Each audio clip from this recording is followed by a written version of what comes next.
Honorable Mr. Ihsan Ibadur Rahman as the head of Takwa Cerdas Creative Foundation, as well as Mr. Rusdianto as the general manager. I would like to say hello to the participant offline. Hello. And as well as participants online. Hello, everyone. Hello. Mr. Nice to see you. All right. So actually, it is very surprising that we have so many participants from teachers, pre-service teachers, college students, as well English instructors, and also lecturers. Yeah. Even the participants come from different region, comes from Central Java, and then West Java, Sumatra, Kalimantan, and then even from Romania, Brazil, Bolivia, Colombia, Guatemala, Peru, and Taiwan. Yeah. So I would like to say hello to everyone. Yeah, I'm really happy to have you here today. To begin with, let's say Basmalah together. Okay, so I wish all the participants are in a good health so that we could learn together in the best condition. Yeah. Now, I would like to let you know what you are going to have today. So in the workshop, in the same session, that will be shared by the speaker. There will be short discussions throughout the workshop.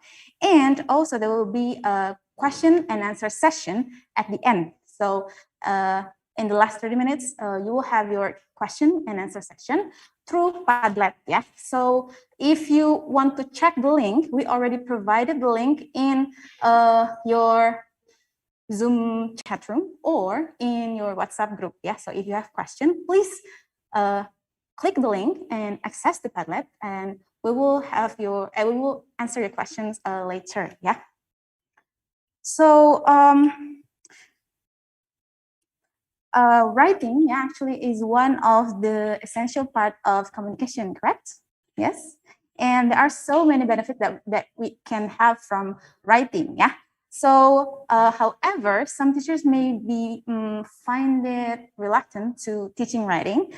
So therefore, today we will learn how to create a classroom that is conducive to writing and support effective writing. Yeah, from an expert. So, so today we will all learn from an expert, a professional English teacher with 10 years of experience, graduated from Manchester University. Please welcome Mr. Russel Lavin. Oh, Yes, wow. very good.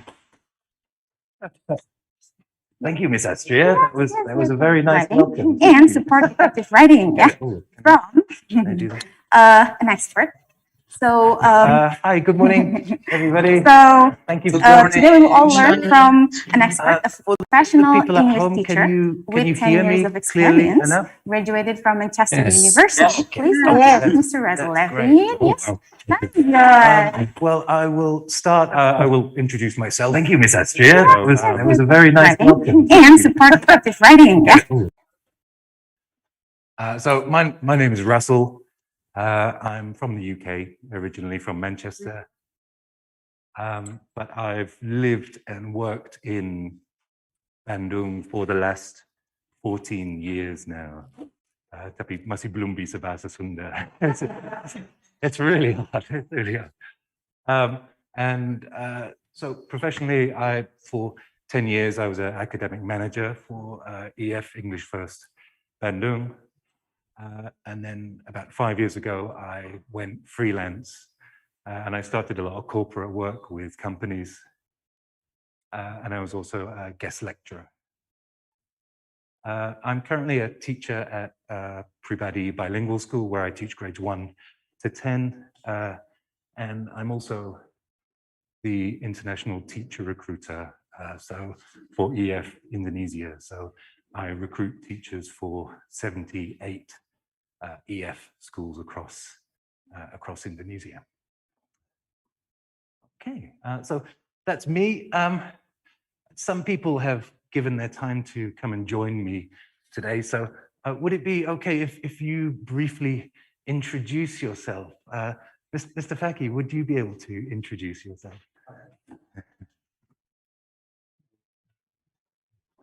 Oh, you can stay in your seat, Mr. Faki. Just introduce yourself.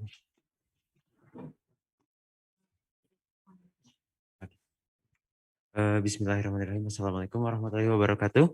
Waalaikumsalam warahmatullahi Good morning, everyone. I want to introduce myself. So my name is Fakih. I am an English education student from UP Bandung, and now I'm at the 7th semester, which is, focusing on my bachelor's degree paper. And I live in Bandung, particularly in Lembang region. So yeah, I think that's from me. Thank you very much. That's perfect. Thank you, Mr. Faki. And Mr. Taufik. Thank you. Assalamualaikum warahmatullahi wabarakatuh. Hello, everyone. Oh, Let me introduce myself. My complete name is Taufik Fauzi Rahman. I'm an E-Club teacher of Alpha Centauri Senior High School. I live in Bandung, and I'm excited to join this webinar with Mr. Russel Lavin. Oh. Thank you. Well, Mr. Taufik, you're making me shy. Thank you. And Tika? Hello everyone. So actually my name is Nika Ardila, but you can call me Nika.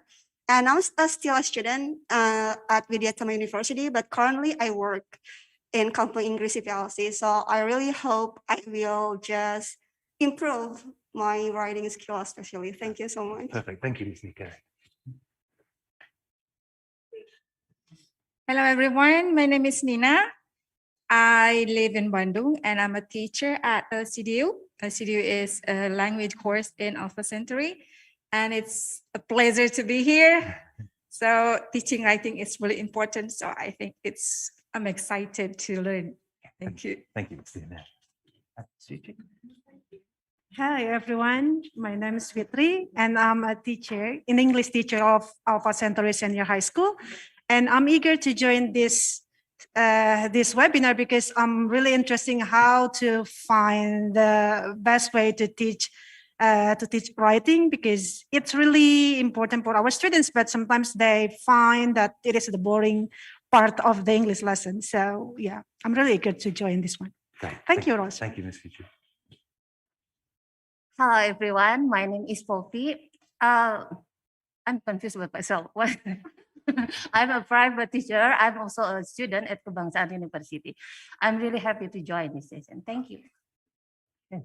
Hey, thank you, everybody. Oh, hi.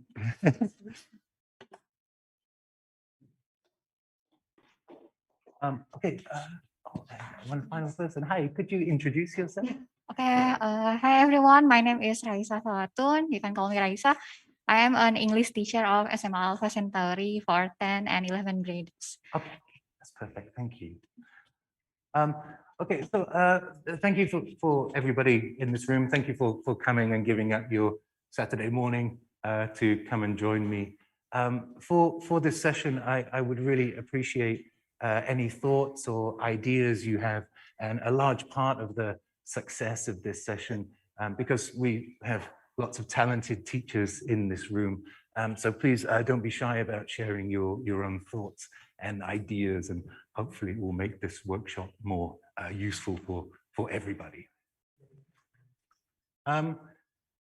So a few years ago, I saw this headline where almost half of Korean students quit top American universities halfway through their courses.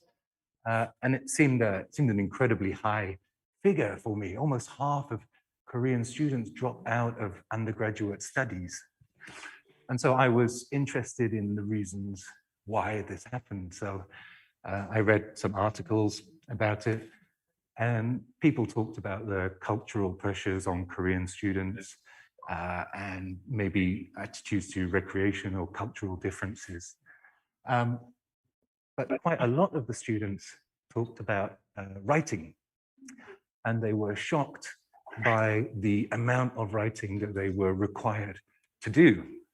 And with their writing, they found it very, very easy to drop behind. And then once you drop behind a little bit, it becomes more difficult and more difficult. And this is not a problem just for Korean students. The numbers are slightly lower for Chinese and Indian students as well. So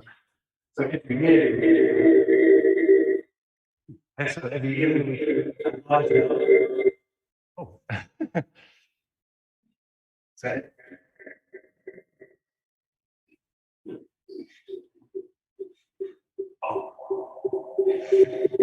I'll move. So every year, a large amount of extremely intelligent, talented Asian students drop out, and many of them say it's because of writing. So this interested me. So I looked at Ielts scores by countries, and I'll move that up here. And I was curious about the scores that each country got on average. But the most interesting thing for me was the writing scores for each country. And in every country, the writing scores are by far the lowest. An average Malaysian student will get 7.2 and 7 in listening and reading, so they're already extremely good at English, but almost a full point lower for writing. So I started to wonder, why is this? Because writing is just it's a skill, the same as speaking and the same as listening. In fact, many argue it's more difficult than speaking. Speaking's instant, you have to respond instantly. Whereas writing, you can take time, you can think, and you can plan. So why are so many people scoring lower in writing?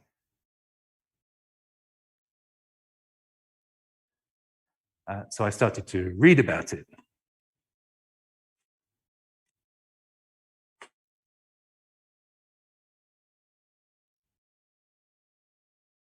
And I reflected on my own teaching experience, and I found it was it was true. It was true for me. As a teacher, I was much more comfortable doing fun speaking activities, lots of movement, but writing. I found when I reflected on my own teaching, I found I ignored writing. Maybe I would set it for homework sometimes, or ask students to do it in their own time, but I wasn't really a big fan of teaching writing. So then I started thinking, well, why don't teachers teach more writing? And so I looked at some of the English methodology books, which have been important for me and my academic development as a teacher. And I counted the total number of pages, and then the pages which were about writing. And in the CELTA course, probably the most important course for many foreign teachers, yeah, only 5 pages talked about writing out of 184. And the more I looked, I found, yeah, in some extremely important books, how languages are learned and approaches and methods in language teaching, there was zero discussion of writing. So this means in general English language training books, writing is ignored even by the trainers. So how can we expect teachers to be confident teaching writing when the trainers ignore writing? And so the only way to prepare ourselves to teach writing is if we read specialist teaching writing books, but teachers are busy, if they don't have time to devote themselves to doing that. So I'm going to show you some teacher opinions regarding teaching writing. I might ask your opinions as well. So writing in class is a waste of time. My learners may as well do it at home. This is pretty common. I think this one is common as well. I mainly use writing to practice grammar and vocabulary. Learners are more accurate when they write than when they speak, which is valid. And I don't think you should correct every mistake when learners write something. I only pick out what they think are the main points and always write comments saying what I liked and what was said and what I thought was surprising and so on. Yeah, this is something I find learners see writing as a chore. They don't want to do it. And I think Paula's a very modern English teacher. She wants her students to have fun and to express themselves, but yeah, struggles with these ideas that students have about writing. And the last one, I think I feel a bit sorry for Hassan's students, because peer teaching is essential. It's a very useful thing to do, to group students. Students don't just learn from the teacher, they will often learn very valuable things from each other. So this idea that writing has to be an individual, silent activity doesn't necessarily have to be like that. So we're going to look at a couple of writing activities, a couple of quick ones. And we're going to analyze why we would ask students to do these 2 activities. So first, we're just 5 minutes. We're just going to look at interactive writing. And I need a new laptop, so I'm interested in buying this extremely expensive laptop. And I'm very lucky because Patofik has one of these laptops, and he's going to sell it to me. So I'm going to get in touch with him. So let's try.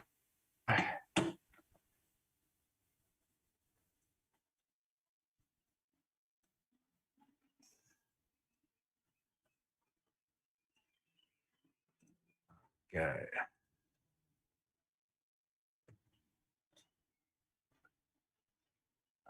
Okay. Oh, can't see that. Oh, but the people at home can. Okay. Okay, I'm not sure why. Let's try again.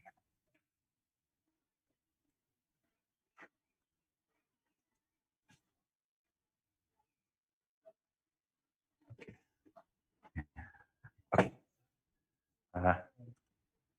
Okay, so.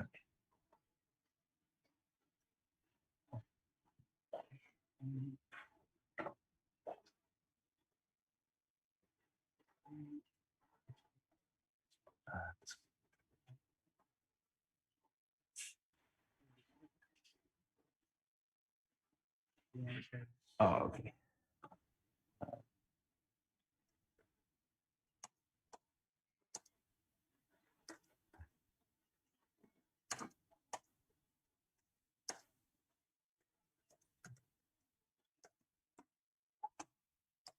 Okay, complete with spelling errors as well. So Patafik, can you reply? I'm not sure why it's not showing.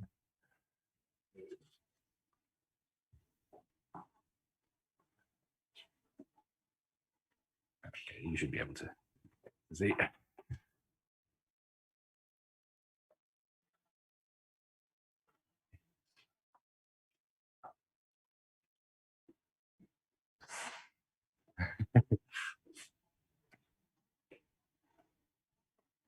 Oh, not sharing.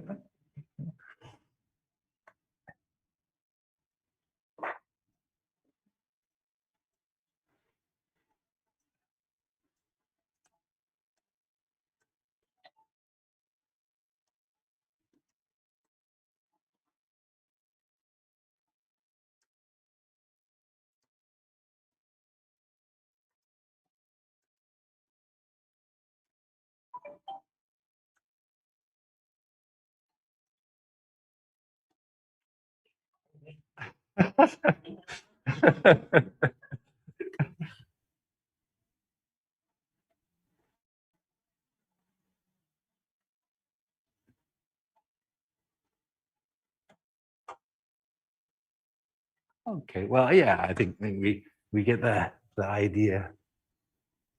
I think, oh, I have to fix price, but Patofik drives a hard deal.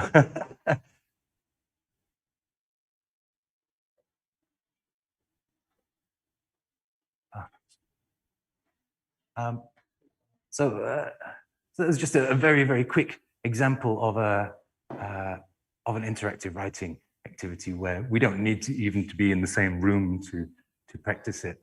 The nice thing about this is that students can screenshot their writing and send it to you, and you can use that later to give feedback.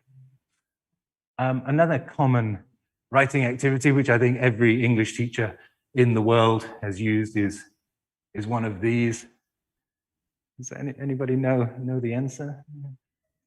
Oh, huh? Yeah.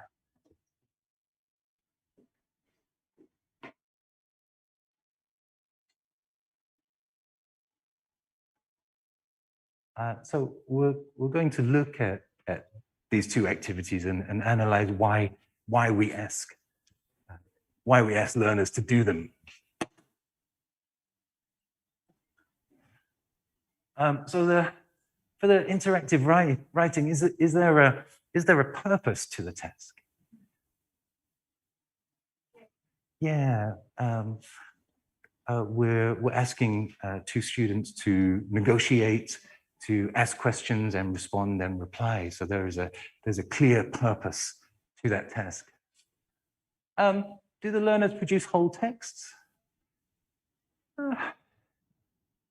Yeah, it's kind of debatable, but I think if you did that activity for 10 minutes, the student's writing would have a clear beginning, middle, and end. It would have phrases for introductions and phrases for farewell. It would include fixed phrases. So I think, yeah, that fits all the criteria of being a full a full text.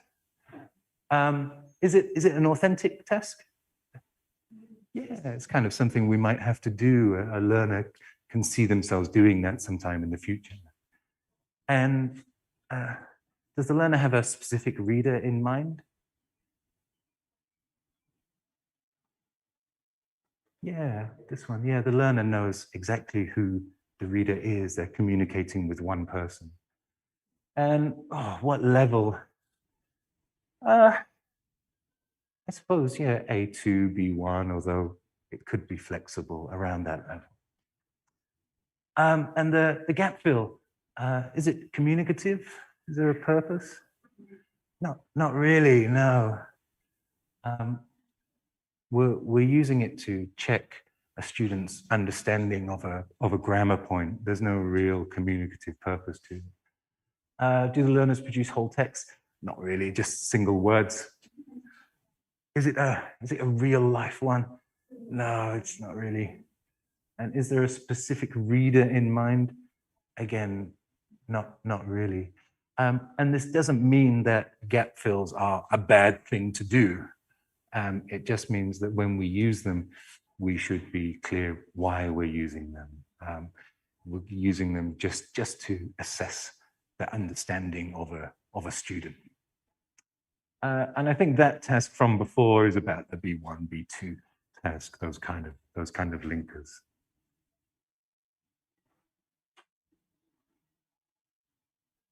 So actually, I'm gonna ask people, why might teachers and as we've seen, teacher trainers ignore writing? Any ideas? Why might teachers ignore writing?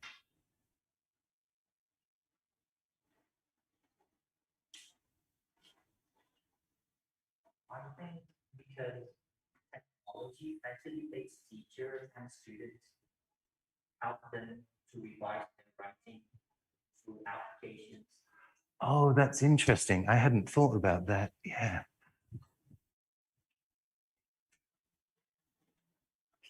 Sorry, Mr. Taufik, can you say that again?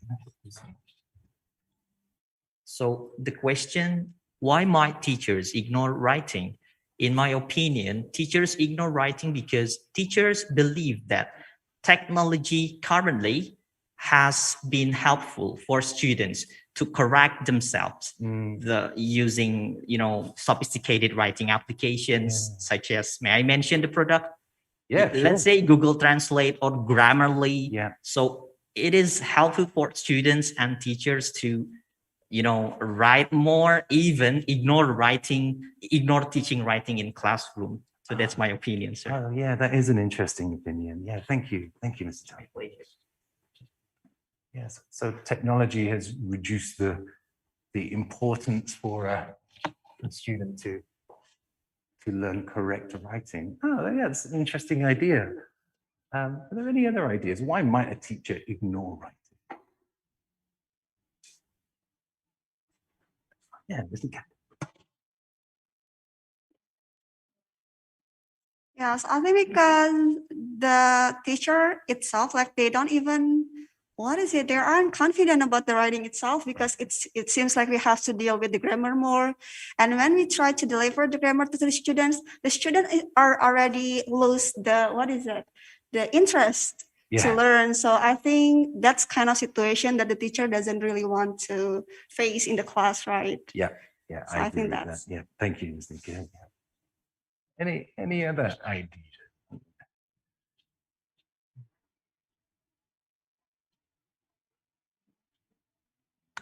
Okay, well, let's look at some.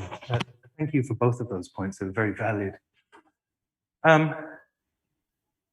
Yeah, well, teachers have a lot.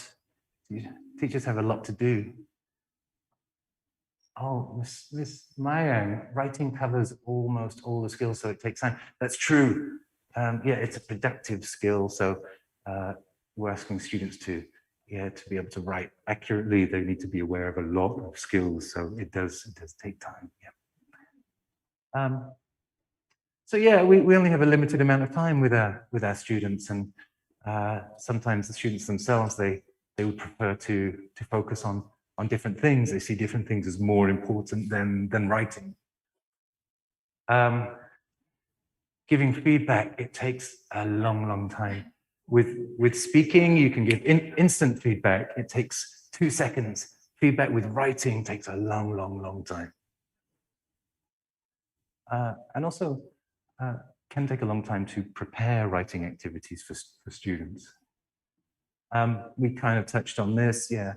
Learners kind of feel that maybe because of technology, or maybe they just feel that, oh, I speak much more than I write, so I want to be better at speaking. So I'm not that bothered about writing. And yeah, I think this for me as well, I like my classrooms quite noisy and quite chaotic. I like movement. And often if teachers set a writing activity and the teachers are writing silently, the teachers, what do I do? What should I be doing?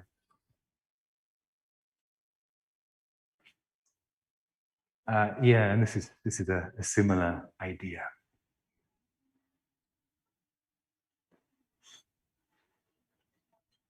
And this again is something that I think is very common.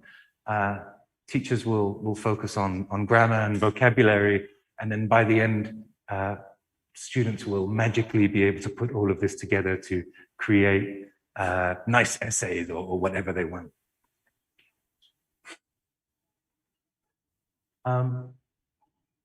So when teachers do teach writing, the stages often look like this. And actually, it looks like this in many course books as well. It's not just teachers and teacher trainers. Many course books do this. Writing is just something that's at the end of the unit and just there to check whether learners can produce second conditional or whatever. So yeah, the teacher sets the writing, then corrects the writing, and then marks it back, and gives it back. So nice and simple. But there are lots and lots of things that learners can be doing between these stages.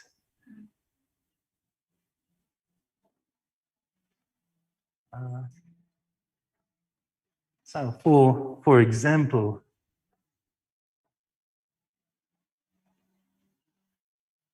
all of these are possible to have learners.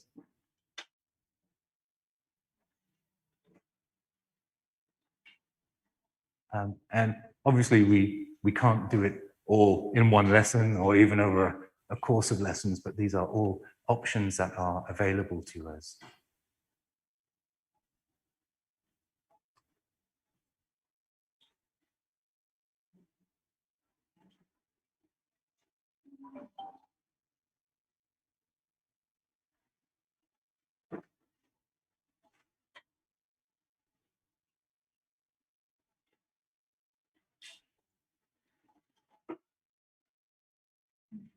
Okay. So yeah, so let's look at, well, how do we teach writing? And I think it's important to look at the differences between writing and between speaking, because this will affect the way in which we teach it. Speaking is transient, so the words that we say can be forgotten in 2 minutes. You know, they're not meant to be remembered or to be studied. Sometimes you can have a lecture, which is like a spoken piece of writing, but the vast majority of our speaking is just, hi, how are you? Oh, fine, good. Oh, did you see the match last night? No, I didn't see it. So it's gone in an instant. Whereas, you know, if anyone looks at hieroglyphics, we can see written words from thousands and thousands of years ago. So the way in which we write is different. When we're speaking, we always have a specific audience. So we know, we can often see the person and we know exactly, and this affects the way that we speak. When we're writing, it's usually for a general audience. If we're writing an essay or a story, we don't know who is going to read it.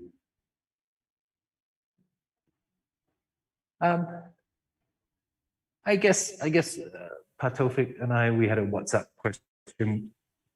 conversation, which is about the closest we get to instant communication, but most of our speaking is instant. Whereas writing is something that we will often sit and think about before we complete a sentence.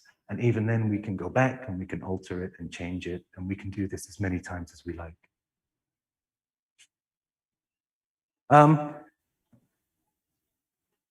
Yeah, often, you know, words like hey or guy, we use all the time in our spoken English. This is much less common in our written English. In written English, we would use for instance or in addition, but we don't use that very often in our spoken English. So the level of formality in our spoken English is higher.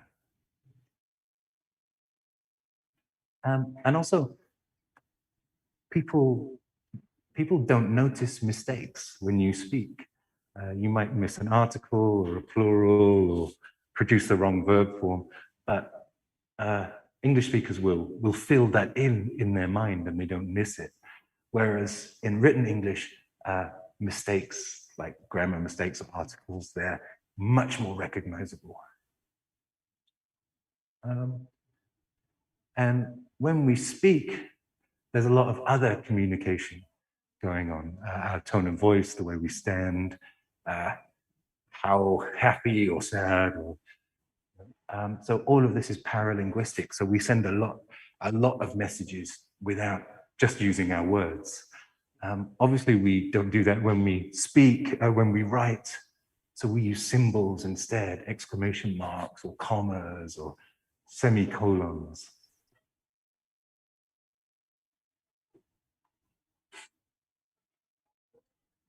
So actually, I'm curious from the teachers in here. What do students need to know to be able to write accurately?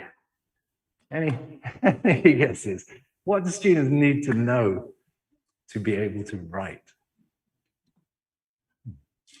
Oh, Mr. Ade, grammar. Yes, they must have awareness of grammar. Yeah.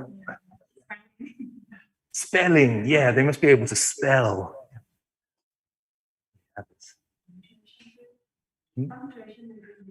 Yeah, absolutely. Punctuation. Yes, yeah. Yeah, awareness of sentence structure. Yeah, absolutely. Yeah. Vocabulary, developing ideas. Oh, context. Interesting. Oh, that's a good one. Okay. Well, if we focus on just pure accuracy, students need to be able to know how to spell. They need to be able to write the letters. Punctuation, we said. Often, yeah, what kind of layout? Are they writing a magazine article, or are they writing a review, or are they filling out an application form? Yeah, vocabulary, we mentioned, grammar, sentence structure, and also, yeah, paragraphing. Students need to know how to paragraph. So all of this is just for accuracy. But oh, sorry, would you like me to go back? Just let me know.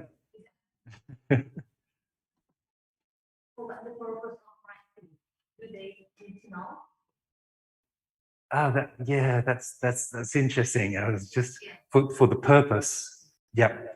Well, it's interesting. Many primary school syllabus. The assessment of students is divided into two halves. So this is purely just accuracy. So can they combine? Can they form letters? Can they use a range of connectives? So this is just accuracy. But equally important You're right. This is the purpose, and this focuses on writing as a means of communication, separate from just making accurate writing.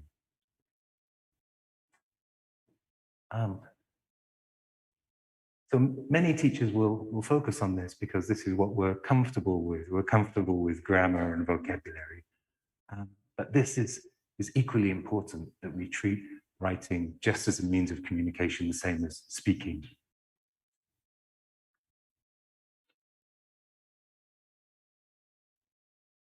So we're going to look at two different kinds of teaching English, teaching writing.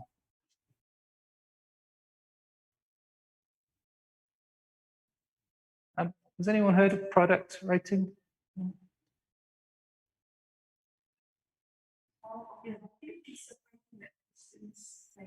Yeah, perfect. Yeah.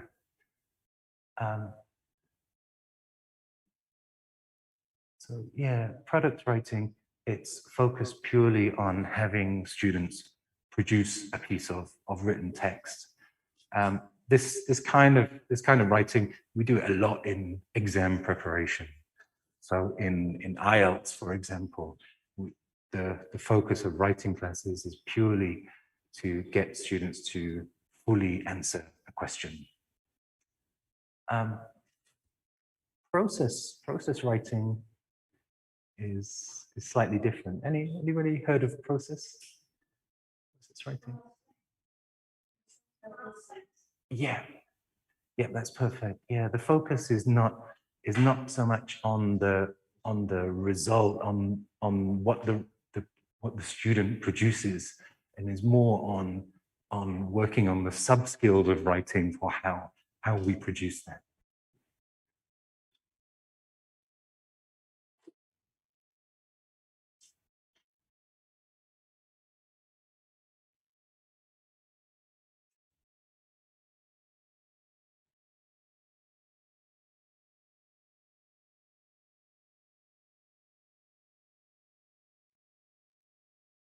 So we're going to look at these two ways of teaching English, teaching writing. Sorry.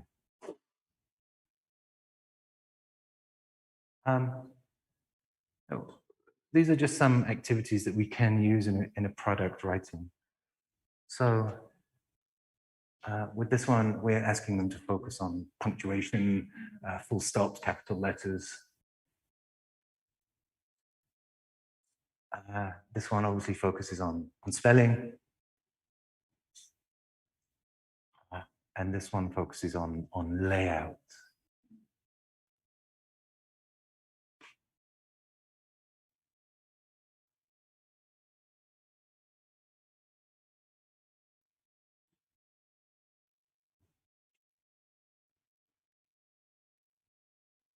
So product writing is heavily focused on accuracy.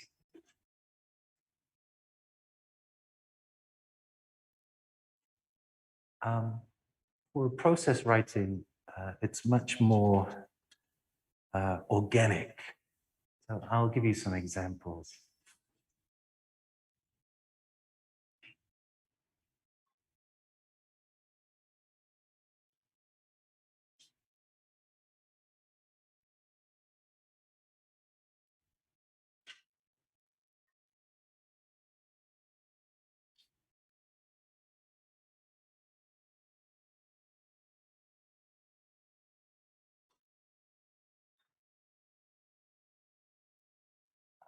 And today we're going to, for the rest of this workshop, we're going to focus on process writing, because if a student is able to master the skills, the sub skills needed in order to write, it's much easier for them to go into an IELTS exam or whatever and produce a coherent piece of writing.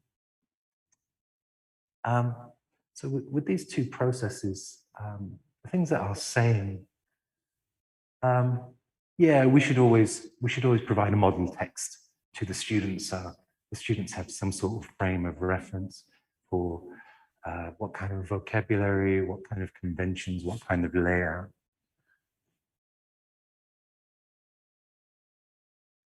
Also, with any writing, we should start with making correct sentences and then build that up into a text.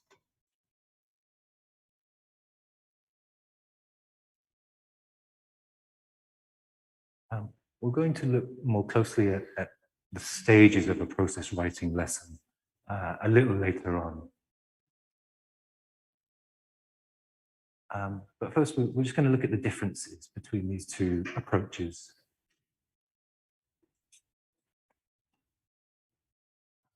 So product, we emphasize grammar. And with process, it's much more about writing as a communication.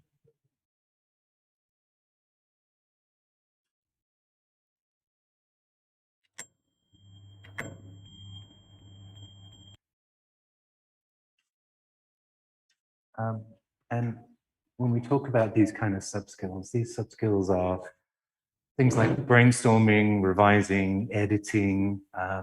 Often you can make it a collaborative. So we can, those kind of revising, they can be communicative. You can do them in a group work. So you can combine it with a speaking activity. So those kind of group work.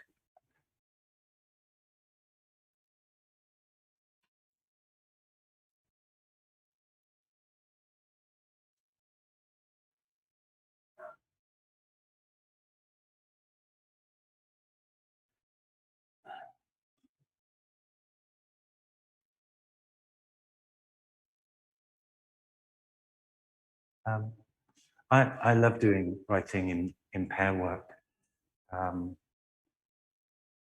I think there's this idea that writing should be an individual passive activity, but it doesn't have to be like that. It can be a fun class. I remember one of my favorite activities. I think we were doing adverbs, and I started a story.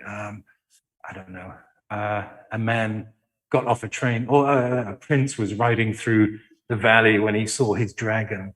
And then I put students in twos or threes, and one group always started their paragraph with "fortunately." The other group always started their paragraph with "unfortunately." And then I give them 3 minutes. So they have to start with "fortunately" or "unfortunately," but what they write after is completely up to them. So give them 3 minutes and then stop and then swap the papers over.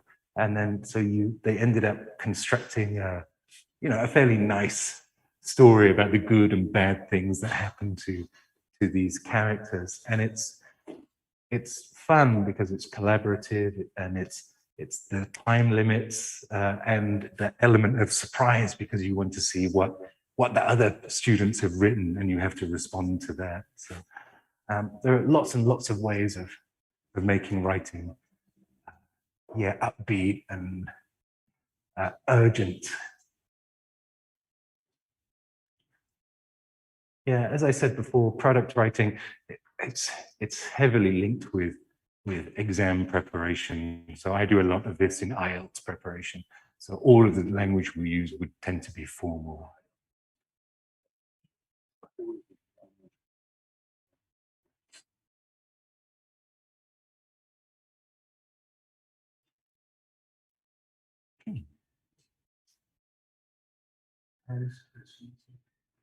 Oh, sure, yeah, I'll get out of the way.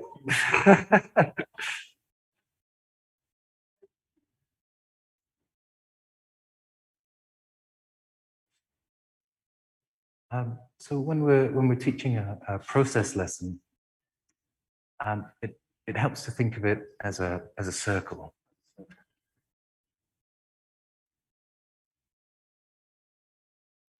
So students will spend some time planning, normally collaboratively. It can be groups or whole class, and then draft, and then edit, and then evaluate, and then possibly go through the circle again until they're able to produce a final version.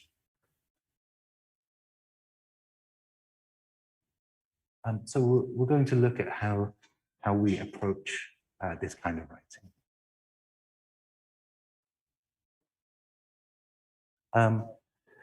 And this doesn't have to be done in a single lesson. It can be done over a number of lessons.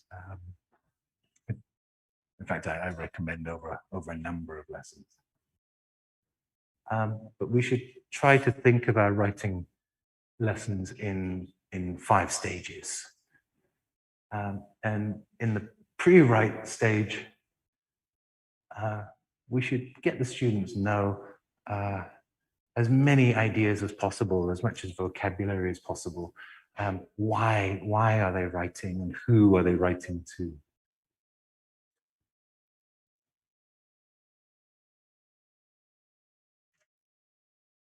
If this stage is done correctly, is done well, you can already, by the end of 5 or 10 minutes, you can already have a lot of the vocabulary that students will later use in their writing.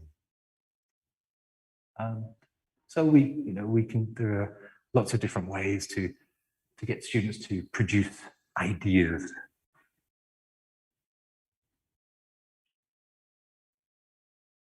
And we'll look at some. So, Miss Pichu, when you think about holidays, what do you think about? Don't have any work to do. Play around on my phone. Watching Korean dramas, that's holiday. Perfect. No work and Korean dramas. That's perfect. Mr. Factory, what do you think? Holidays. It would be great to travel. Travel. Yeah. That's perfect. Yeah. Oh, actually, yeah. People at home. What do you think with what are the first things you think about with travel? If you want to unmute and shout out, feel free. If you want to unmute and shout out, feel free.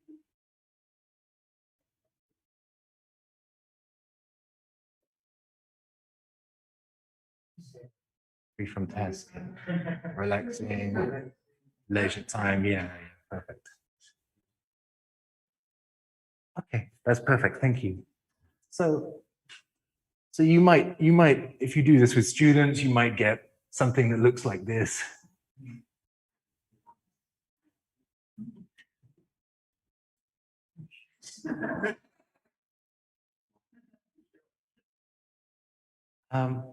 Yeah, we've got a couple of adjectives and a couple of verbs, and that, that's great. That's good. It's a good start. But it's important to keep pushing beyond this. So, okay, food. All right, what kind of food and why? And then more. And then okay, family. Where do you visit your family? Oh, Surabaya. Okay, describe Surabaya, and then just keep it going as much as possible. And so at the end, you can end up with a whole load of vocabulary which students can then use in their writing. And this is quick. It doesn't take a lot of time.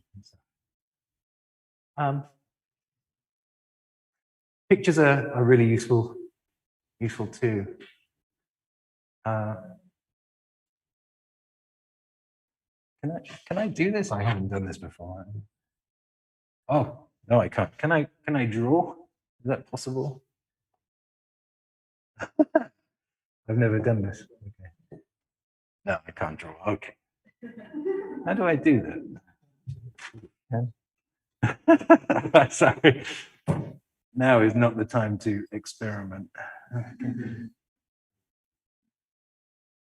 interesting. Sorry? Oh yeah, actually, I'll just use annotate from my laptop. I can't in not in this view. Sorry, 1 minute. Why is that stopped?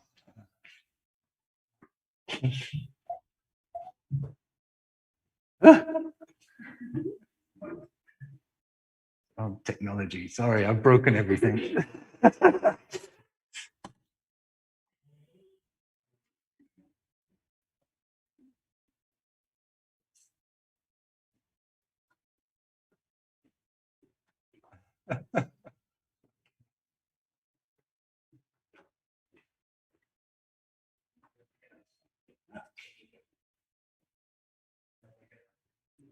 Try it. Sorry, everybody. Let's try it again.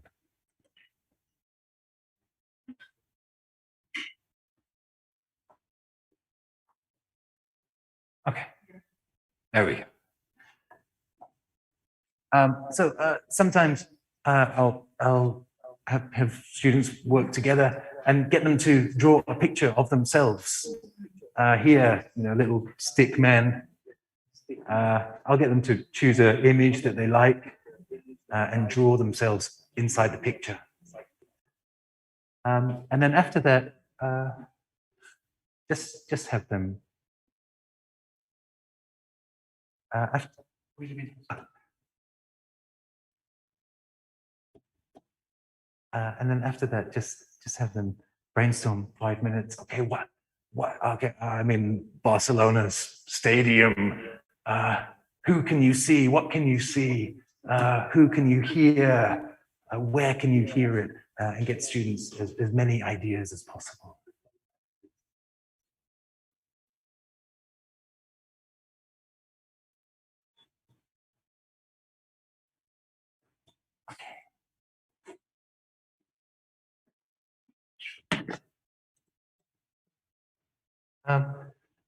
So then, just have students generate as much vocabulary, as many ideas as possible.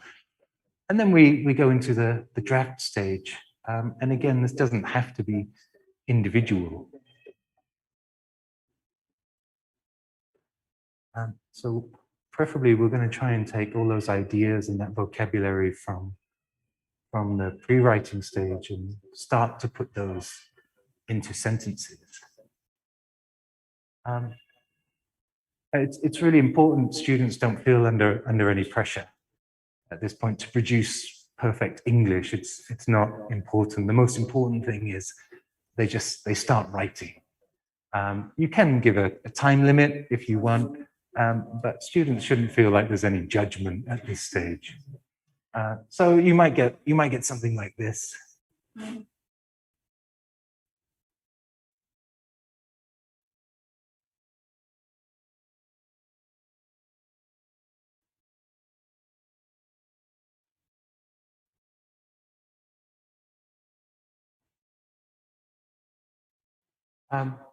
And this is absolutely fine. This is great. There are a few errors, but that's fine at this stage. It's not important. A few linking phrases would be good, or maybe some idea of paragraphing. But the most important thing is the student has just written something and started to turn their ideas into sentences. So this is great. I would be really pleased if a student gave me this after their first draft.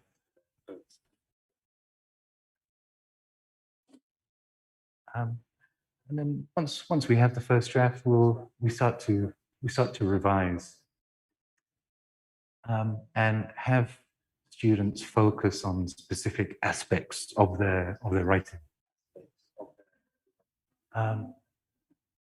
So at this stage, we just focus on sentence structure, ideas, and organization.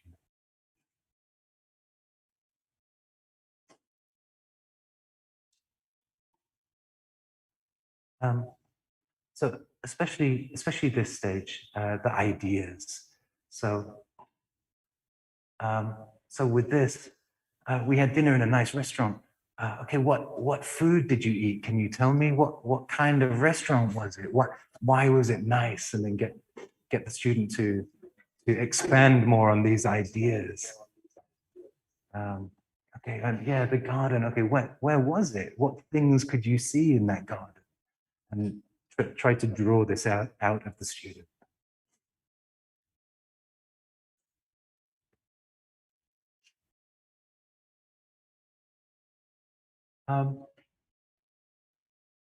And at this stage, it's quite a good idea to get the student to focus on organization in terms of the length of the sentences and how does the student start each sentence. So often, if I'm having a student, if I'm revising a piece of student's work, I'll get them to highlight the first word in each sentence.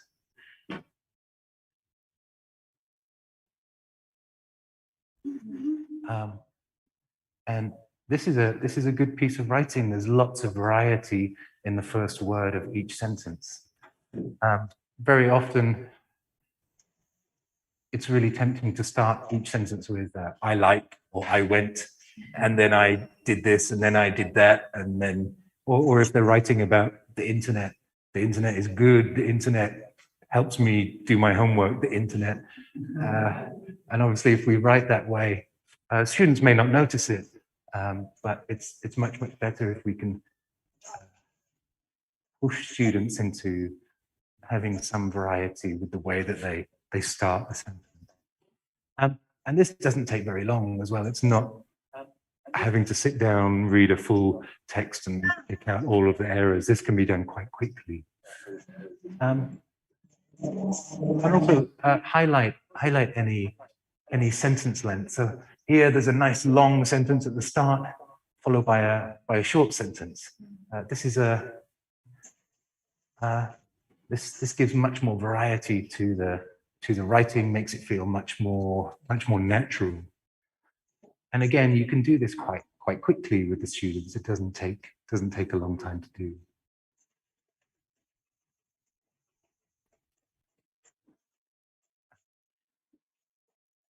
So then finally, maybe after a lesson or after 2 or 3 lessons, we get to the edit. And at this part, we'll focus on the accuracy. So yeah, I would only, oh, sorry, would you like me to go back? Oh, sure, yeah, just say, Russell, go back. There's no problem.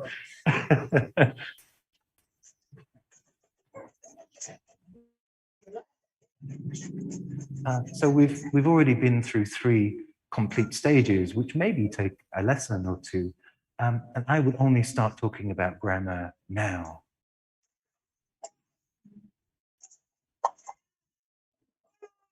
The most important part of writing is that it's a means of communication. We don't want to inhibit the students. And if you notice reoccurring errors that comes up in your class's writing, we can just do a mini lesson, articles or irregular past verbs or whatever.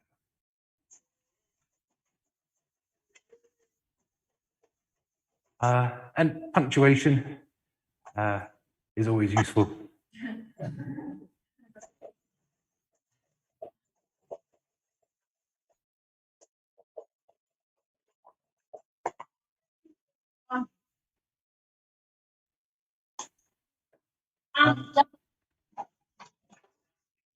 And when we're giving feedback, this is the point at which we start to give feedback to the students.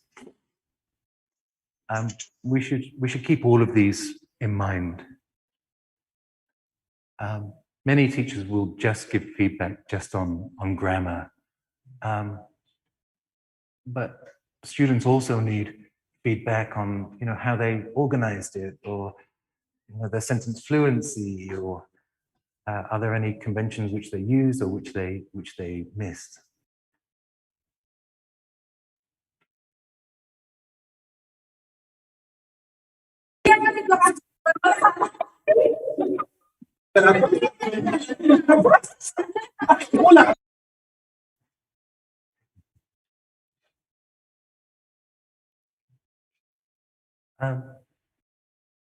So this was an important book for me. I'm not going to. These were just the 5 principles in responding to student writing. I'm not going to talk over it. I'll just let you read it.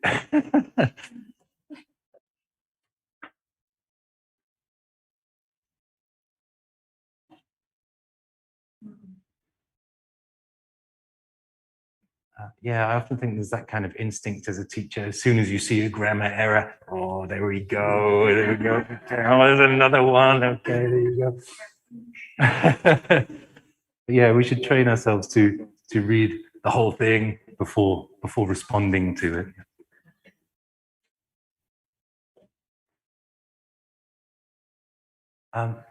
Yeah, the things that the student did well are just as important as the errors that they made.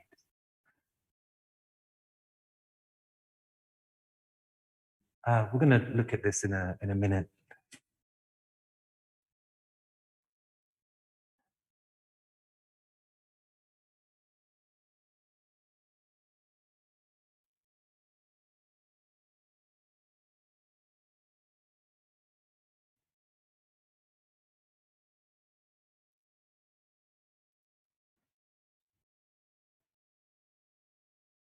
Because there's nothing more disheartening for a student if they worked really hard and spent a lot of time and effort, and then we come along with our big red pen, start scrawling all over it. Oh, there you go. So I think we need to be careful about what kind of errors we pick out. You know, if an A2 student has tried to make a passive voice, but hasn't done it correctly, there's no point in correcting that because they're attempting English beyond their level.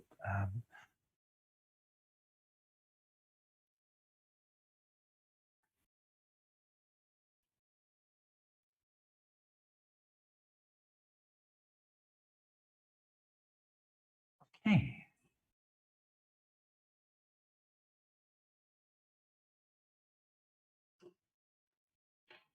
So we're going to look at some ways that we can correct student work.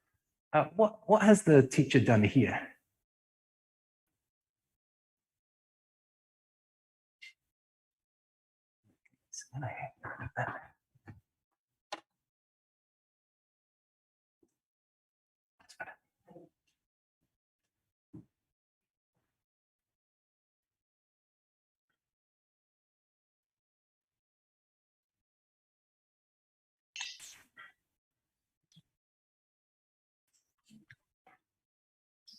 Is it correcting the grammar?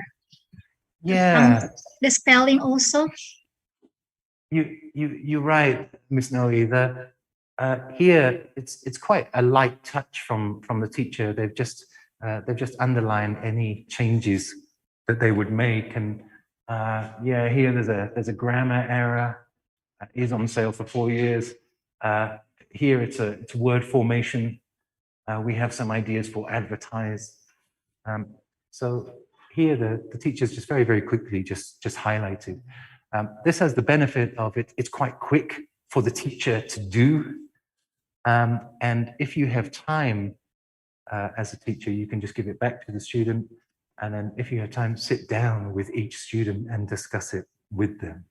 But many teachers are teaching 30, 40 students, and we don't have time to go individually and sit down, however much we would like to do. So a lot of correction looks like this from teachers.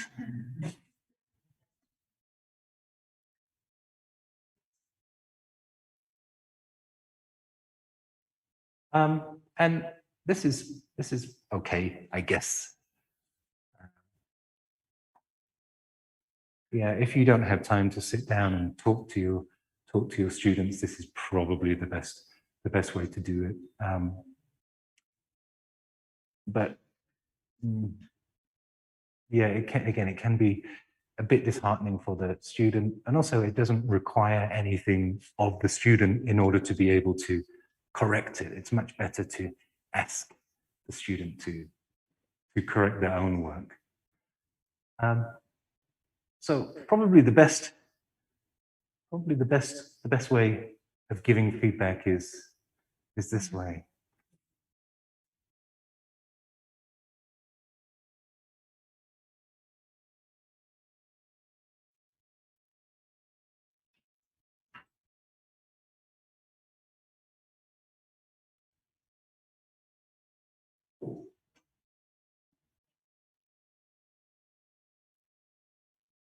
So it's really important that students are familiar with this. Otherwise, what is he doing? This doesn't tell me anything. So yeah, if it's wrong word, yeah, we can do more market share. So that's very clear to the student. Okay, what other word we can do more market share? Maybe SP spelling. WO. Any guesses? What does WO? Word order. Yeah, word order. Yeah. G. Grammar. Grammar. T. Tenses. Tenses. Yeah, tense. Yeah. P. Punctuation. Unnecessary. Unnecessary word. Yeah. And the plus sign. You need to add something on it. Yeah, you need an extra word. Yeah.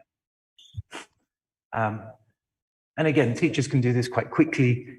It's just writing T or G or plus. But then when students get their work back, it requires something of the student to correct it.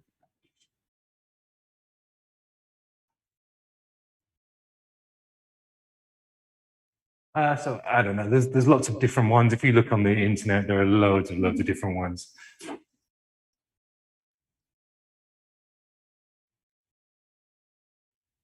But it's up to you. Just as long as your students are familiar with it, it doesn't really matter. I like this one personally.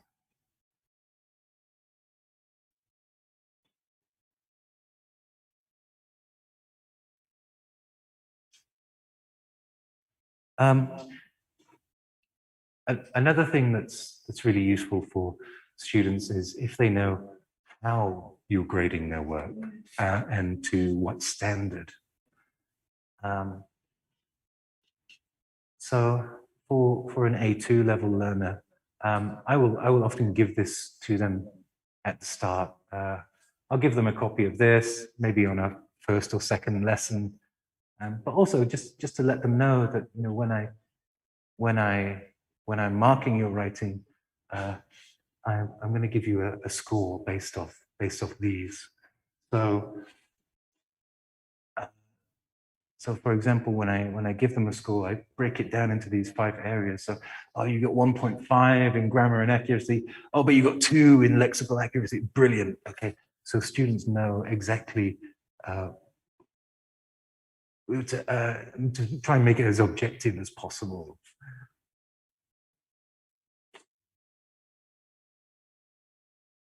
So we're just going to spend 5 minutes just practice using a rubric like this one. I can't remember where I got it. I think it was the Cambridge test, the Cambridge tests. I can't remember.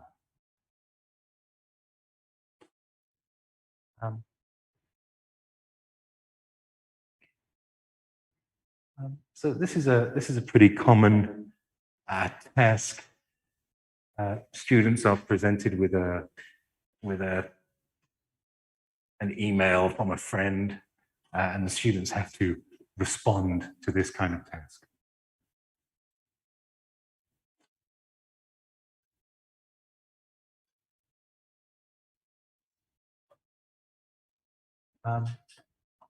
So we're going to look at a reply from an A2 level student.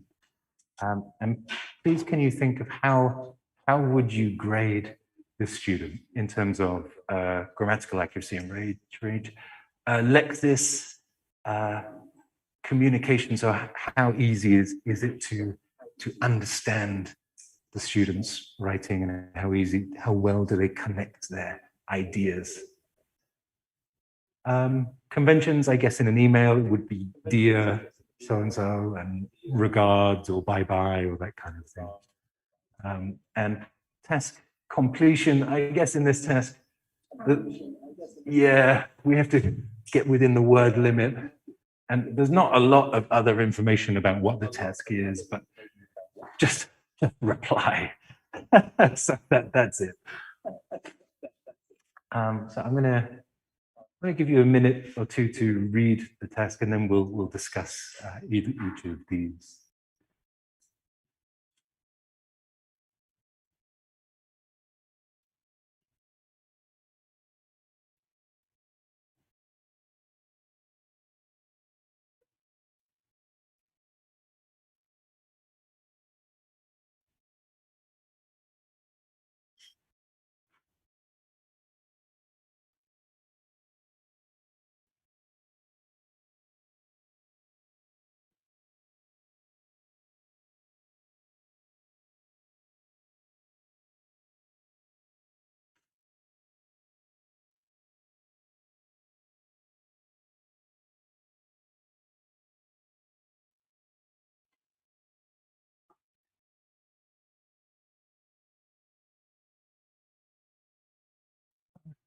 Okay, so let's discuss together.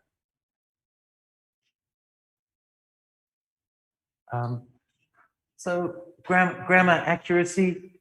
I think the student has good control of the present tenses. Present tenses are produced well. There isn't any past tenses, but we don't really need it in the context of the task. There are some more complex, the student has attempted some more complex sentence. At school, we usually play football, but sometimes we play basket. So there are some more complex sentence structures here. It's not just subject, verb, object. So I think this is pretty good from an A2 level student. I think there are some errors, but I think generally this is fine. So I for A2 I would give this 2. Lexical accuracy and range. I mean, there's lots of appropriate vocabulary.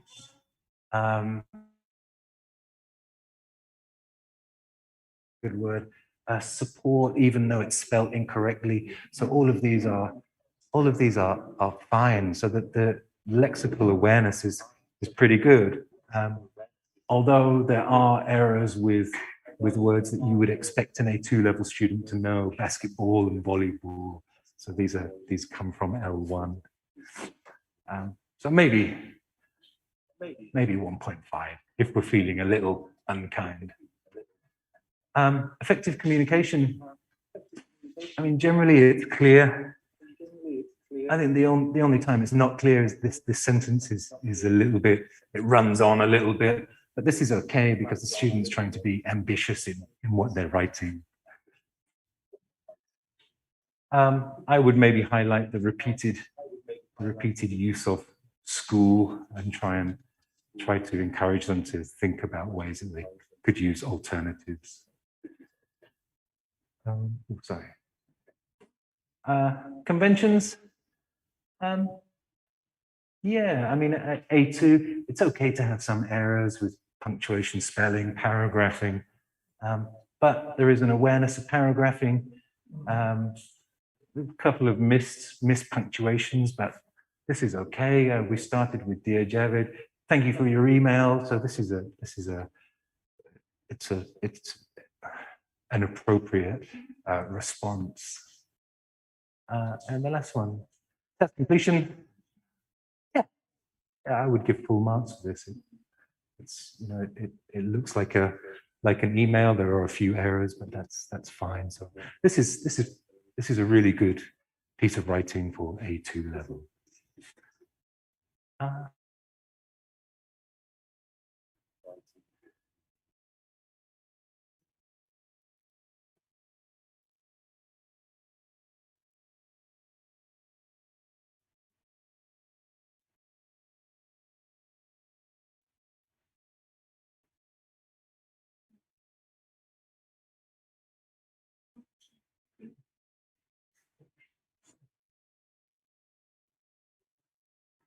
So with this one, I mean, obviously the student is not ready to do this kind of task. So as the teacher, we wouldn't ask a student at this level to do this kind of task. This is A1 level writing. So obviously the student needs much more support in terms of vocabulary, in terms of building sentences. It's not with a student who produces a piece of writing like this. It's not really worth picking out all of the errors because obviously they're still very early in their language learning experience. So, I would just maybe provide them with a model example and ask them to compare and contrast. I mean, yeah, and even sort of subject and verb. So I think the student needs a lot more practice on receptive skills before we ask them to start producing language.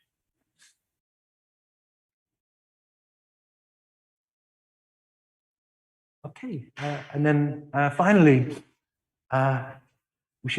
students put a lot of work and effort into this. We should get them to publish it and celebrate their work. You know, very often it gets put into a teacher's desk or put into a file and then forgotten, ends up at the bottom of their bag all crumpled up, and you know, it's a real shame because it's a work that they should be proud of. And I mean, when I started teaching, because I'm old, the only way we could do this was just kind of stick it on the wall in the teacher's room and encourage people to read it. But technology has given us lots of different ways of doing it.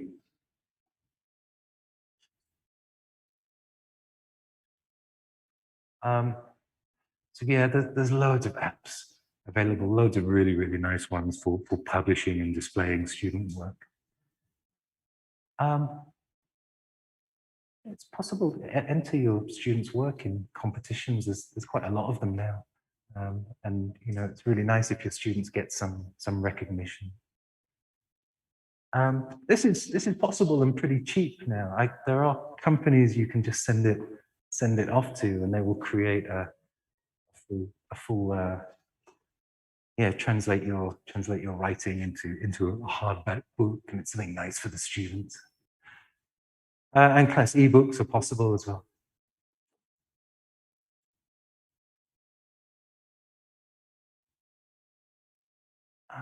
Okay. This is the final thing, I promise. I know you've been very patient listening to me talk for the last hour and a half. So thank you for your patience. This is the final thing. We're going to look at the stages of a process writing lesson. These stages are mixed up. So please could you read each stage, and please actually, if you would like to discuss with a partner, how would you order each of these stages? Which one would you do first, second, third, fourth? I'll let you.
Sorry, I don't know your name.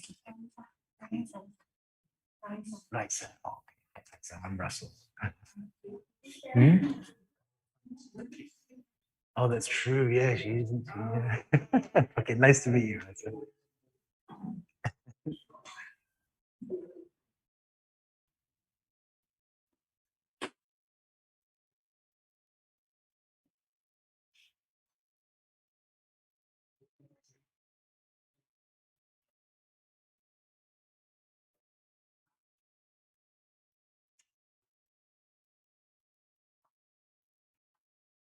Okay, Paul.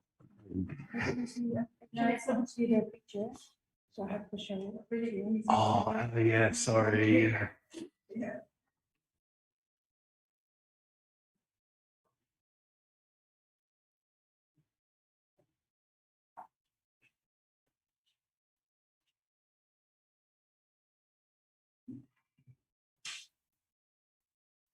Sorry. No, that's great. That's great. Actually, I mean, with these kind of lessons, it's always debatable. I mean, there are different ways of structuring a class, and it's absolutely fine. So there's no one single correct answer. Not necessarily.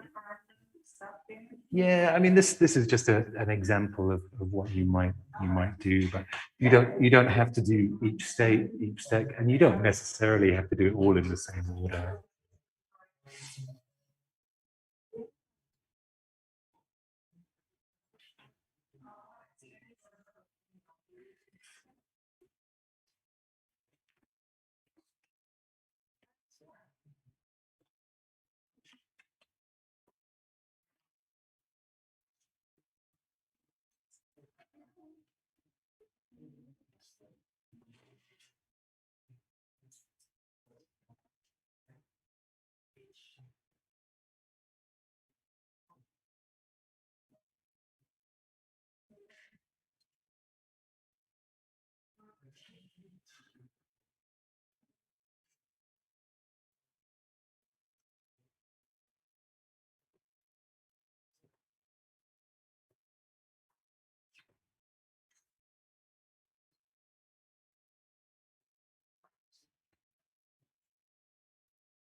Awesome.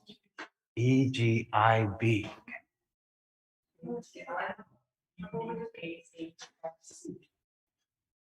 EGI. Okay, yeah, that looks good. D. Choose an activity. Yeah, okay. Teacher checks understanding of model text. Okay. A.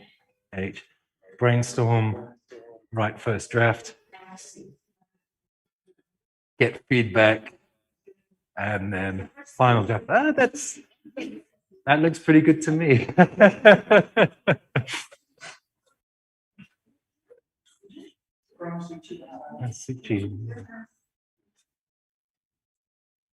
Well done, Suchi. That looks okay to me. Oh, am I muted? Oh yeah, I am muted. Oh, how long has that been?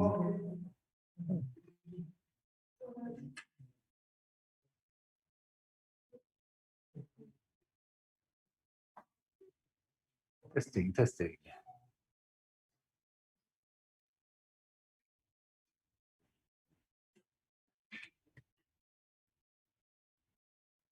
Okay.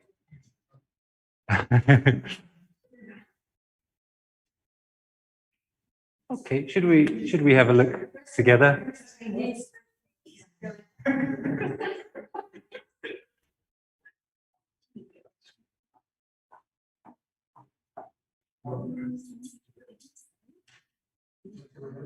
Yeah, okay.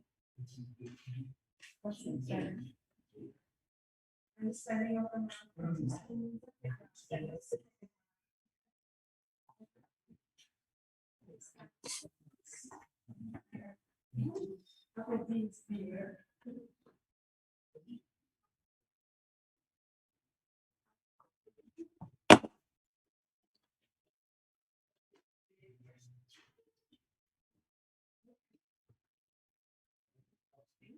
Oh, oh yes. It's lost me. Hi. Have to walk slower. Oh.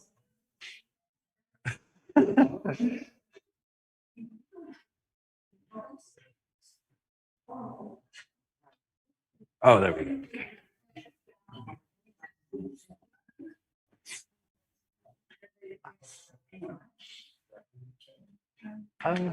Okay, ladies and gentlemen, let's have a look together. I should say, there's no one correct answer with teaching English, because there's no one perfect way to teach English. If there was, we all would have learned it already, and we wouldn't need to read books or have workshops. And every few years, a different theory, a different pedagogy of learning appears, and people do it in a different way. So it's perfectly okay if some of your stages are different. Obviously, a lot of this will depend on the level of your class, and the specific issues that you need to address with your class. So this is just my suggestion. So we provide the model text. Sorry, I've missed the letters up there. I can't remember, what was it? So G, oh, wait. E, so E, yeah. And then hand out the model text.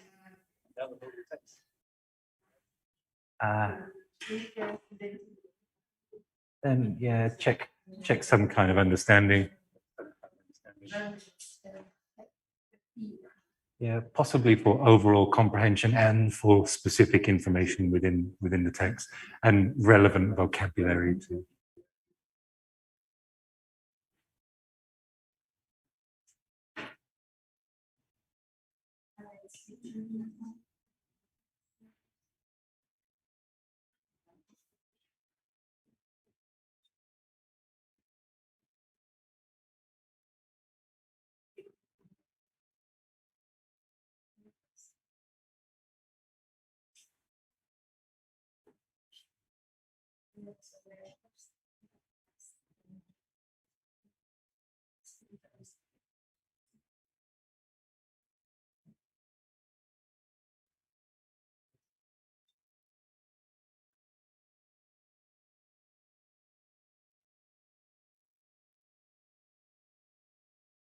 Okay.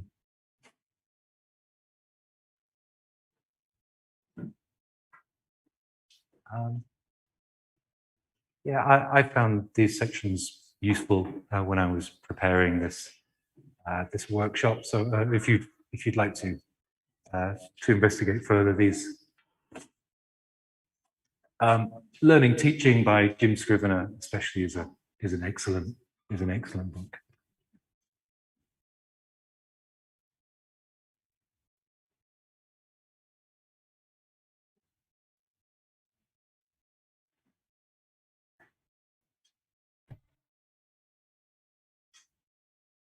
Okay, that's all, folks. Thank you so much, Mr. Russell, for the enlightening presentation. Thank you. Oh, great.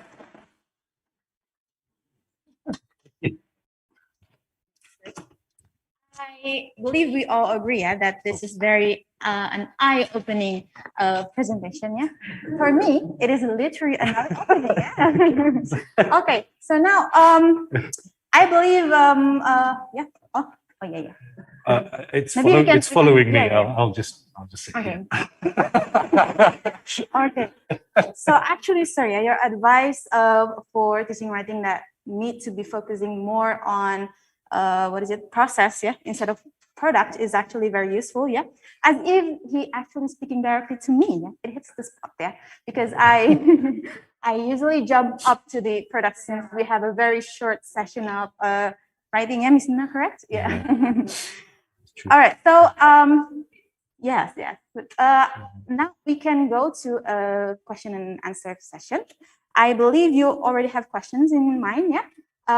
We already resent the link of Padlet. So if you have questions, then you can type it there. I will read it for you. Yeah.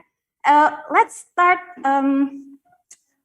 open question. Maybe 2 questions is it okay from the offline participants while we are waiting for the online participants to ask in Padlet. Yeah. Maybe for. Do you have any question for Mr. Russell?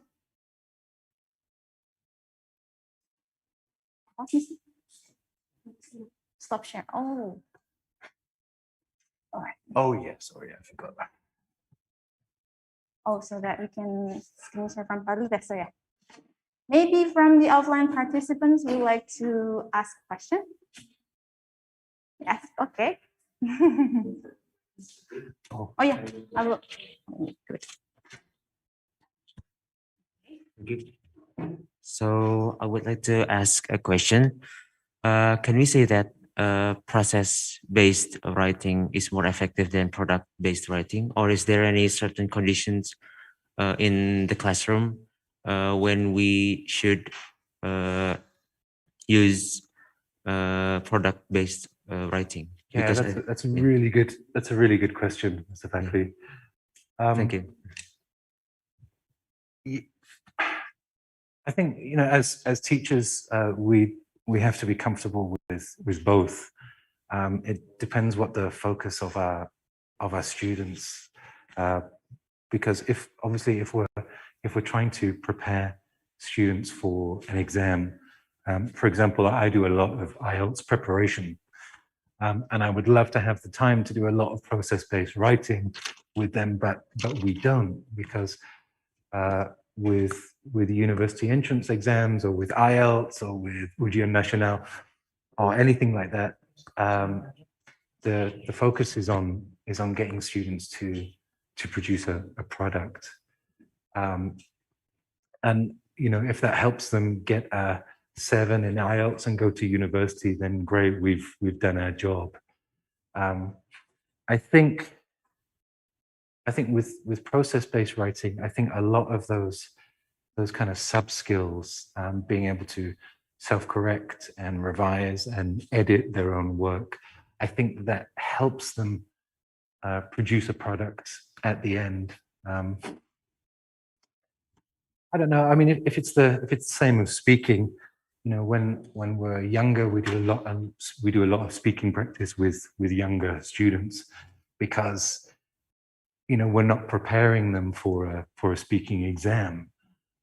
So hopefully they have all of that background knowledge, all of that vocabulary and fluency, that by the time they have to do a product-like class, like a speaking exam, it's already easy for them because they've already developed those sub skills. So I think if a student has been exposed to enough process writing, then the product writing will be easier for them later.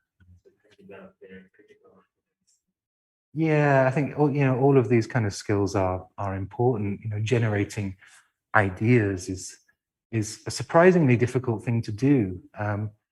You know, in Ielts, I will have students that are brilliant English speakers, incredibly intelligent, near fluent, but then they're asked to discuss an issue, and they sit there and they, I don't know what to write about. And that's not a language issue, because they're already fluent, but it's that kind of that academic skill of comparing and contrasting and analyzing that they haven't prepared enough. So with the kind of process writing, we try to include all of that kind of thing. Oh, thank you. It was a great question. Very insightful answer from Mr. Russell. Okay, maybe I will open one more questions for offline participants. Oh, okay. So actually, like, student can be really overwhelmed with all the process that we will, that they will take during the learning. So how do we keep the students mood then? Because we know that some students, they have a different motivation in the class, and to keep the mood up, it's kind of difficult in the writing class, especially. So. Yeah, sure. Yeah, I guess, you know, as teachers, you know, we kind of know all of this thing is going on in the background, you know, pre-writing, drafting, editing, you know, we kind of know it, but it's like a cruise ship.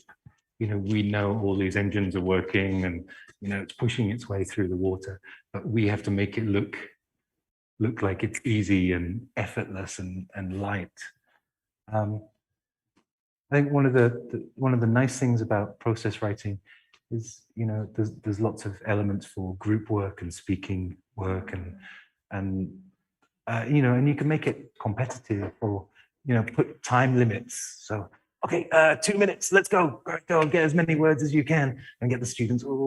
And you know, it doesn't have to be just students sitting in their seats. It can be, give the students a board marker, get them to run up and write as many words on holidays as they can in, I don't know, a minute or something, and make it competitive. So, oh, group A thought of, you know, 10 words, group B thought of 18 words. Congratulations, group B. So, you know, that's a kind of brainstorming activity, but we're gamifying it. So you're making it appear like like a game. Yeah, because I mean that's one of the problems is students, they already have this idea that I don't like writing, I don't like it. Despite the fact they do it all day, because they're on WhatsApp or TikTok or whatever, just writing and writing and writing. But then they come to English class and say, "Oh, I don't like writing." so yeah, it's one of the things we have to deal with as teachers. But those kind of drafting and revising parts, there's no reason why groups can't do it together, where you swap the papers over and have peer learning, and so make it much more of a discussion activity. Okay, maybe we can, we have actually 2 questions from Badletzer. The first one will be about informal writing. So thanks to internet, everyone is connected to online, and we write all time to chat with each other and post our status in social media, right? Sadly, writing in class rarely reflects this kind of real-life writing. What would be some practical activities that mirror informal real-time writing that you would recommend? Ooh. Like maybe writing for pleasure. You would have reading for pleasure. Maybe, is there any activities that is very contextual to daily life? What writing activities based around the idea of social media? Yeah. Oh God, I don't know. I'm old. I don't know. I'm a middle-aged guy. Like you guys are all on TikTok, and I don't know it. I don't know. I mean, Taufik and I did a very, very little quick activity with buying something over WhatsApp. I don't know. I mean, what was the question? It was. What would be some practical activities that mirror informal real-time writing that you would recommend? It's a good question.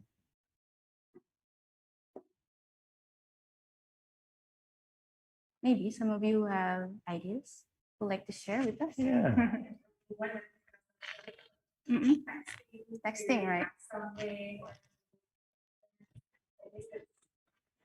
It's a real active contextual, yeah, Miss Maya. Yeah, I don't know. I mean, you could. I've never done it before, but you could get students to create their own Twitter profile, or even a group of students to create a Twitter profile or Facebook or whatever, and then we could create a completely different persona. And so I don't know. I mean, make the story of Instagram. Yeah. Especially in Twitter, there are so many people who making a thread. Yeah, that is actually connected to writing so much. Yeah.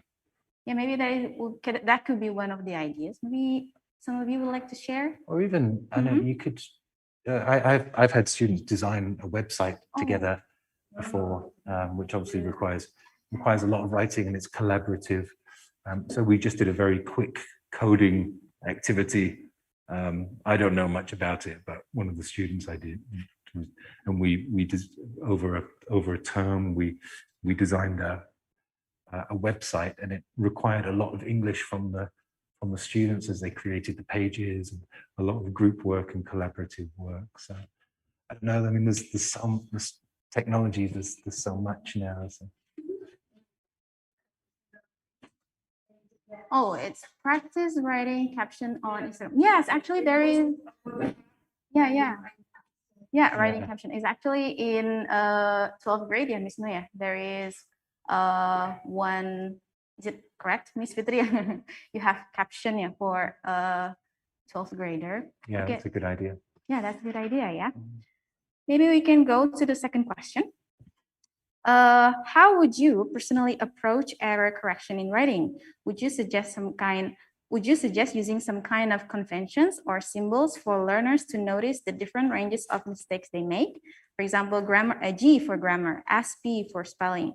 Do we have one such agreed convention?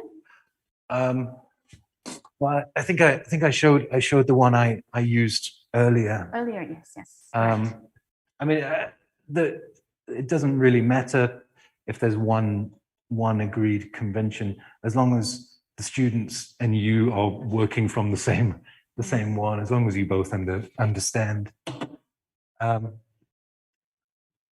mean, there are. Is it? Sorry.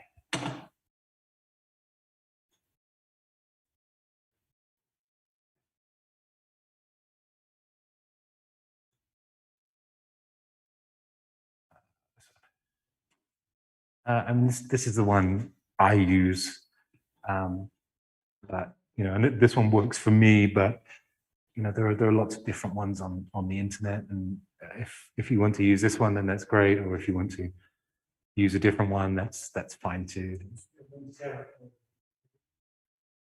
Sorry, where is it?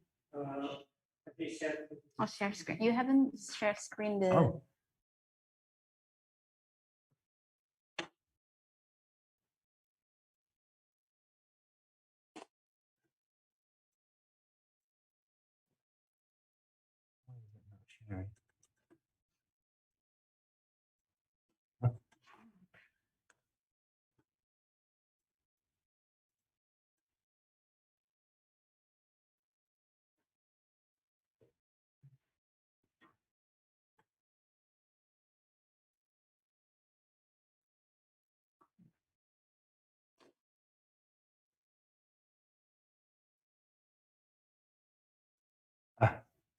That was dumb. Thank you for alerting me. That is the.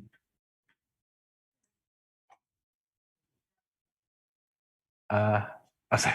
Where was it?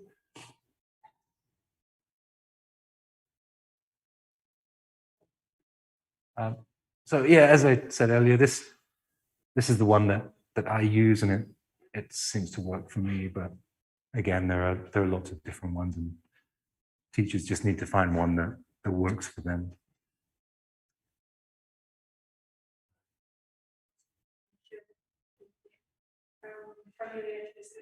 Yeah, I think. Yeah, I think usually when the first time I do a piece of writing with a class, I will staple a copy of that and a copy of the rubric to their writing. So if I get a sheet of writing, I'll just staple it just so that they know what I'm referring to. And later on, they don't need to because they already understand what these mean, but just for the first time. Do you use this correction code for peer writing?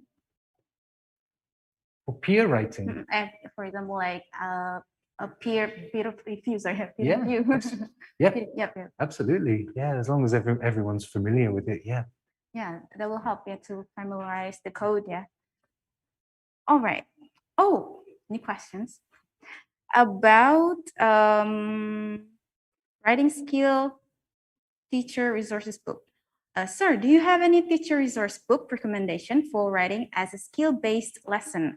We have been using Writing Extra as a photocopiable resource book for years by Cambridge, but we've grown wary of it and would be interested in finding out an alternative to it. Oh, that's an interesting one. Yeah. Okay, give me a second.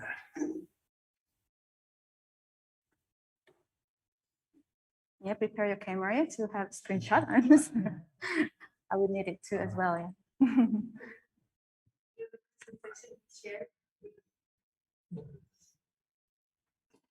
Oh, where did I put it?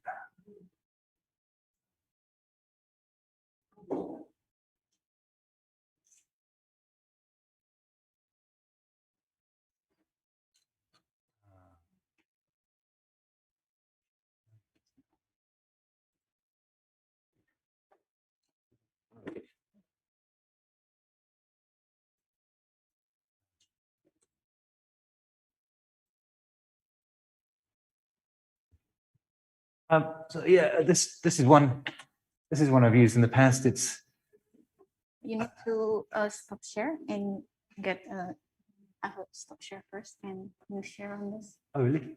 Because it's I don't have Oh. it.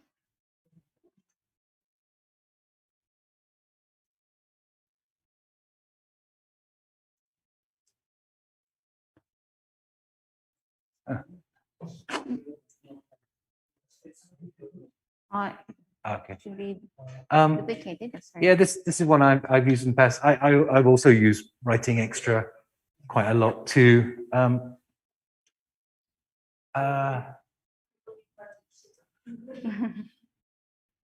don't know. I can't remember. There's a really good book called Significant Scribbles. I can't remember who wrote it. Significant Scribbles is great.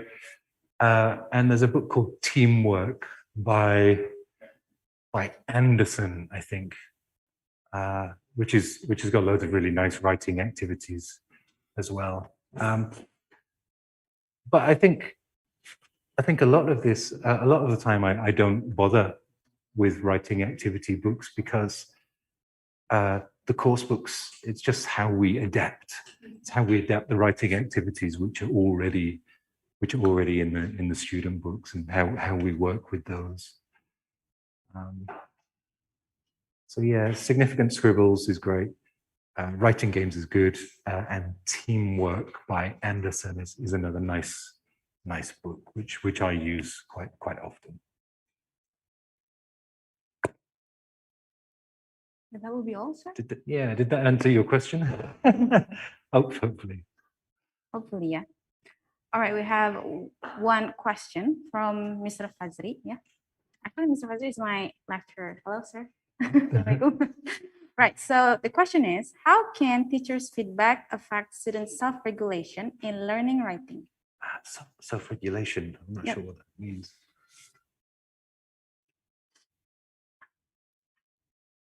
Is it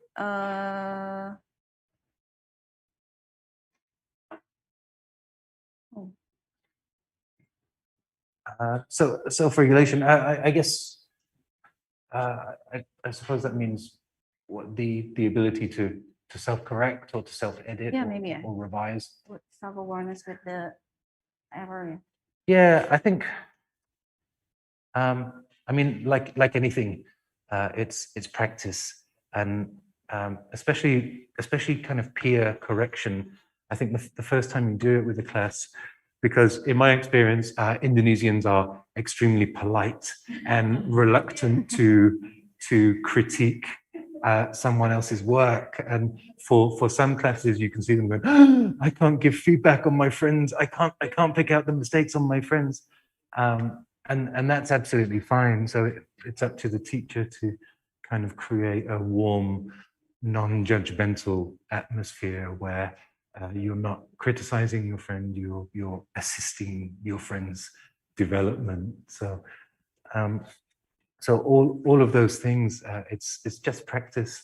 Like free writing, we'll often do in the drafting section, just free write. So think of a word, then 3 minutes, just write down anything that you can think of. Don't worry about spelling, don't worry about grammar, don't worry, just write anything. And a lot of students will look at you like you're crazy when you say this.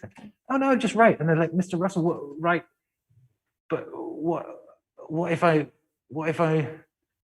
can't think of anything to say? And then, well, before you said you go on holiday to Surabaya, write that. And then, oh, okay.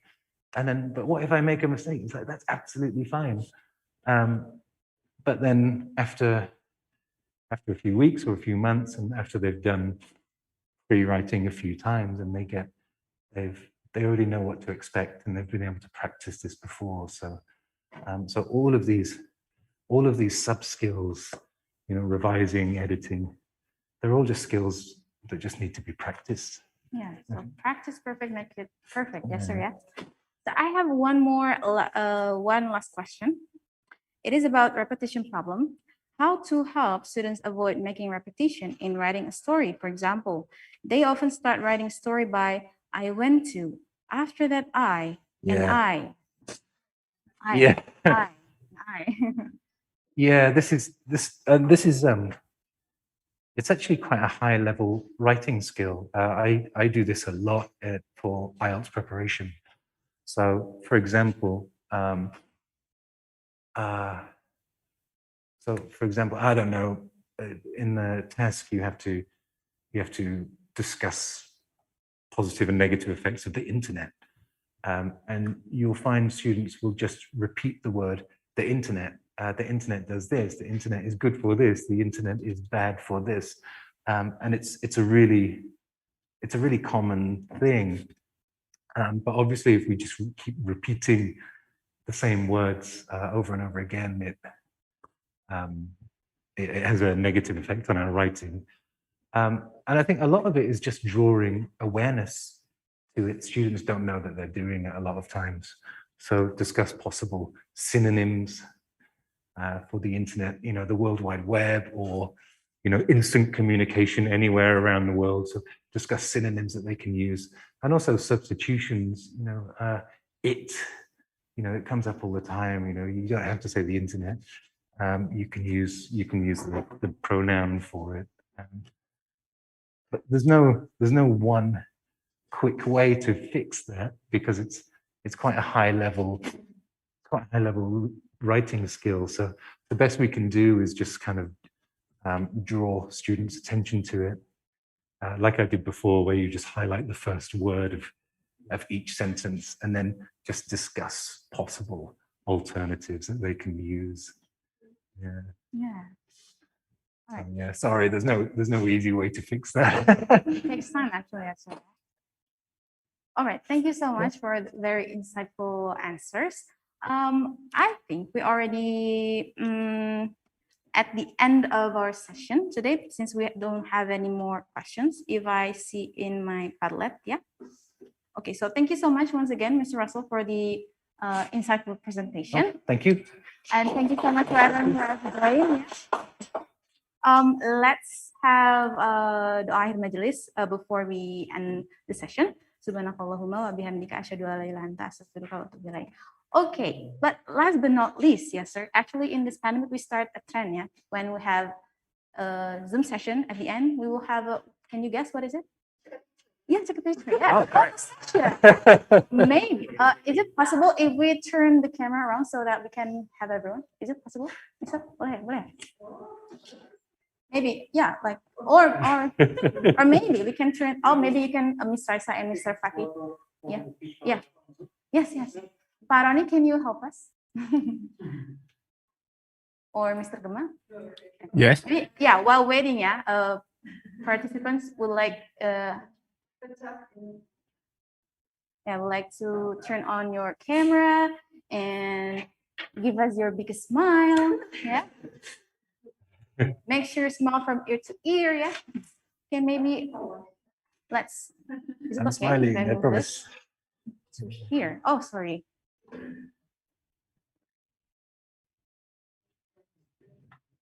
Okay. Maybe Miss Raisa and Mr. Fatih can move over here, and Miss Russel at the center. Oh, I'm a kind of at the back, at the edge kind of guy.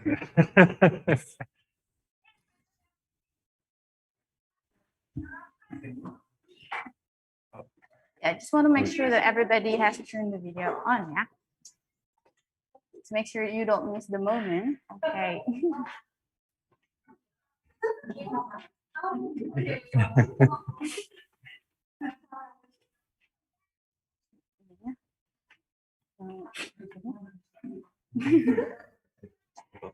Yeah. So. Social distance. Yeah. No more. Negotiable social distance.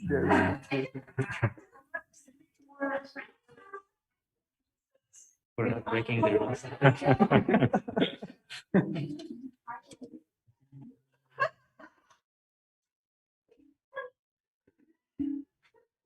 Okay.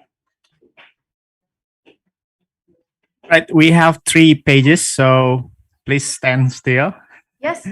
Hold on your best pose. Okay. Okay.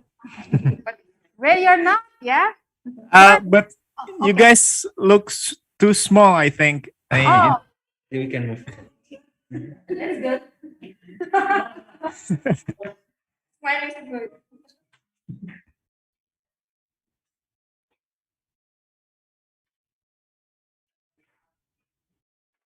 Small and a little bit blurry. Blurry. Yeah. Okay. Actually, sir.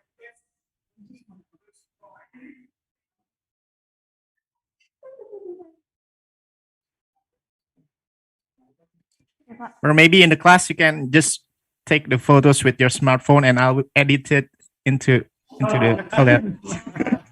I'll make the college.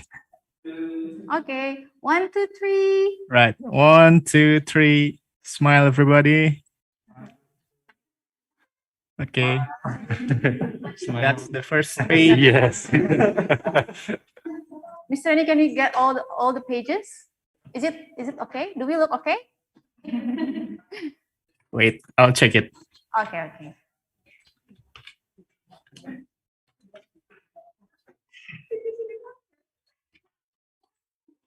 Okay, second pages. Second pages. Keep smiling, everyone. Okay, 1, 2, 3. There you go. It's good. And the last one.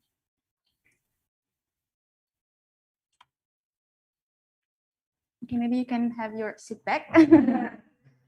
Right. Your seat now. Okay. 1, 2, 3.